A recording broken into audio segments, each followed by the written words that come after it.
played Give a Little, which is the second single from the record, and we've really been, pretty much promoting that song all year. It's definitely towards the end of the round. We've toured a lot with this record. We've played a lot of shows. Give a Little is definitely another track that works really well, standing in a room with just a few parts. Well, actually, literally, the way we performed it today is the way that we recorded it live.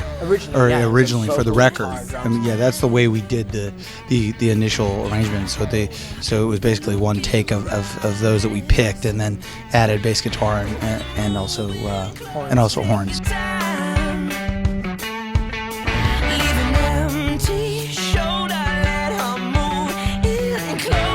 Another thing that's coming up is the tour, and we're pretty much going to be on the road for the next 3 months. We'll be all over the U.S., doing a kind of different thing where we're actually letting fans sort of pick which album they want to hear featured each night. This year we celebrated, having 5 albums and kind of looking back, on the career of the last 15 years.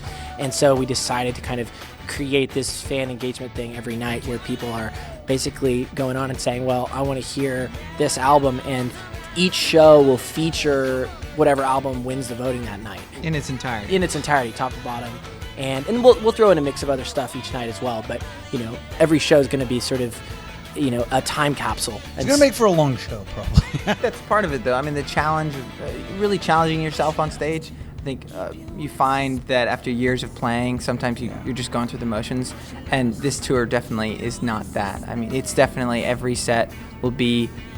you got to stay on your toes, and that's fun for us. We like to go on stage and work and have the challenge of not only winning over the crowd, but going, okay, let's really do these arrangements justice. Let's play these songs, some songs that we've barely ever played, off of records, and let's make it something special.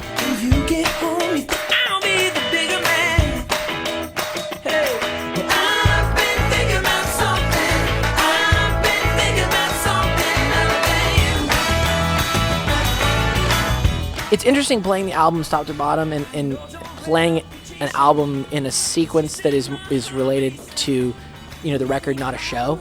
Some are more challenging. I think would say the easiest ones are the second, fourth, and fifth records. Yeah, Underneath and Middle of Nowhere are probably the most challenging. They're more eclectic from song to song, and I think they're less driven by some of our kind of national, some of our natural tendencies as players. We kind of, there's a lot more layered production. I think Underneath, the third record, is definitely the hardest because it's amongst other things, we jokingly call it the record that survived because it's a record that took 2.5 years to get made because we had label troubles and all this kind of stuff.